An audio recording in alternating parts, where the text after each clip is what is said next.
Nikita Khrushchev is shown as he told the Soviet Presidium that pilot Gary Powers of the downed American reconnaissance plane was alive, and that Russia had seized spy photographs made 1,400 miles inside Soviet borders. The plane was brought down on May Day, less than 2 weeks before the summit talks, and Mr. K was quick to play on the incident for propaganda advantage. Out in the open came the story of the most sensational intelligence operations yet revealed. America officially admits extensive flights over and around Russia by unarmed planes during the last 5 years.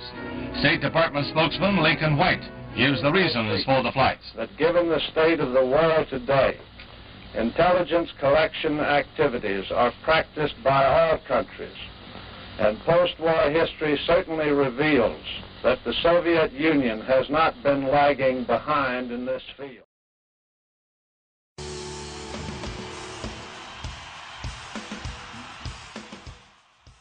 In 1955, Eisenhower dramatically unveiled his Open Skies Plan at the Geneva Convention in front of delegates from France, Great Britain, and the Soviet Union. The plan called for the US and Soviet Union to exchange maps detailing the exact location of every single one of their military installations. According to this plan, each nation would be able to conduct aerial surveillance of the military installations. France and Great Britain were intrigued by the idea, but the USSR did not want to be part of a plan in which their moves were watched by a Western power. After the rejection of this plan, the relations between the US and the USSR was negatively impacted.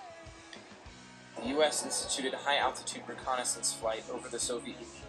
For this, they used the U-2 spy planes.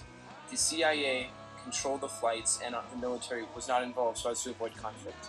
By 1960, 5 years after the first flight, the US had flown numerous successful missions over the USSR. On the 28th flight attempt, pilot Francis Gary Powers was to overfly the Soviet Union and photograph two major missile testing sites. One was called Sverdlovsk, and the other one was called Ploteski. While flying, the plane was then fired upon by several surface-to-air missiles. The plane was out of range, but it is speculated that the shock waves destroyed the plane and caused it to crash. Instead of initiating the self-destruct, killing himself as per his instructions, he parachuted to safety and was captured by the Soviets. USSR reported that a plane had been shot down, but remained intentionally vague.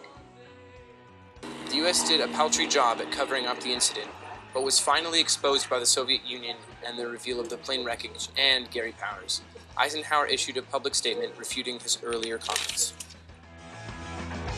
50 years since US pilot Gary Powers was shot down over the Soviet Union. It marked a Cold War turning point. His U-2 spy plane was on a mission to film Soviet military bases when the aircraft was hit by a surface. He was shocked to discover that there were editorials written in the press that he had defected. He had landed the plane intact. He had spilled, they thought that he had spilled his guts and told the Soviets everything he knew. So to him, this was a bit of a shock. And he was disappointed at the time that the American government didn't do more to help set the record straight. Purposely admitted any information about the pilot. The US, assuming the pilot dead and the plane destroyed, issued a detailed statement claiming it was a weather plane that had crashed after the pilot had experienced oxygen difficulties.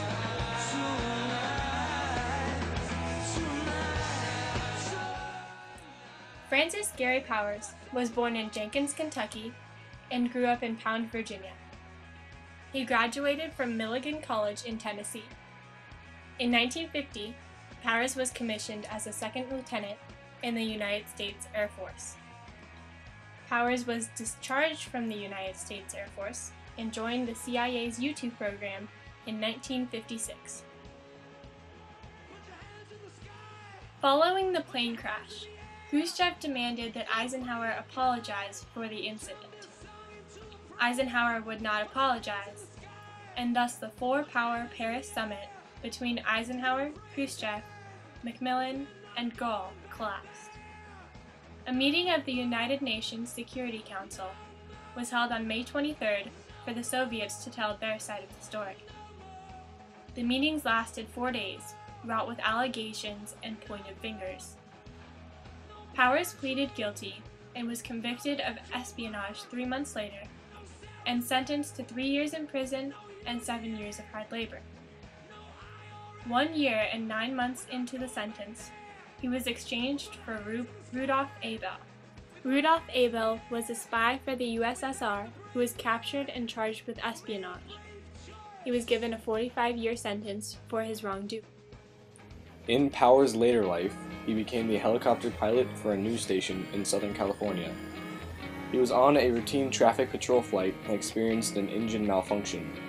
He then attempted an emergency procedure known as an auto-rotation. However, something went amiss.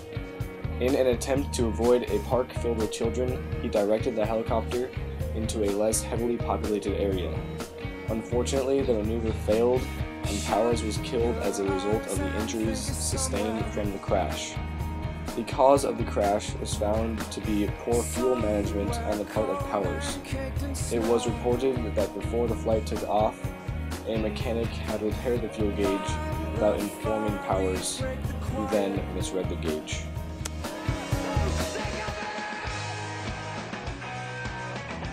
Well, you have to remember that May 1st, 1960 through October of 62 was the two most tense years of the Cold War, ending in the Cuban Missile Crisis.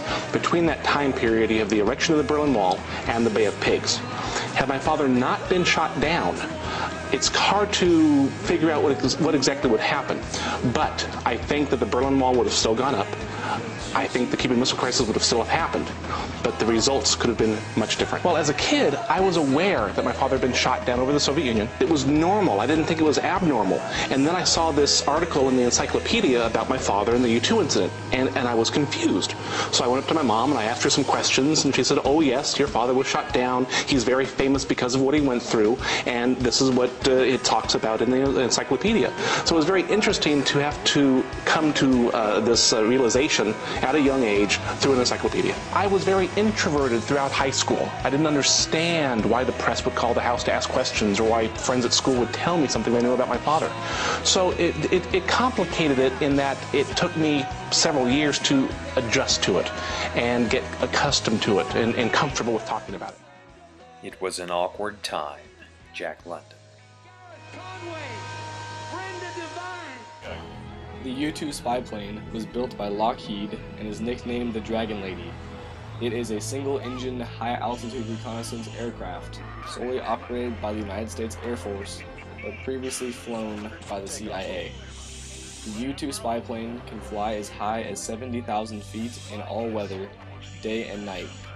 This aircraft is an extremely difficult plane to fly because there is a very limited margin for error, and the plane must stay near its maximum speed. The U-2 plane is also very sensitive to crosswinds, making it exceedingly difficult to navigate. They are normally single-seat aircrafts. The plane has more resemblances to a glider than a jet. Due to the high altitude at which the plane flies, the pilot must wear the equivalent of a spacesuit. The suit provides oxygen and emergency protection in case of cabin pressure loss. The aircraft has sensors in its nose and on its wings to alert the pilot of possible dangers.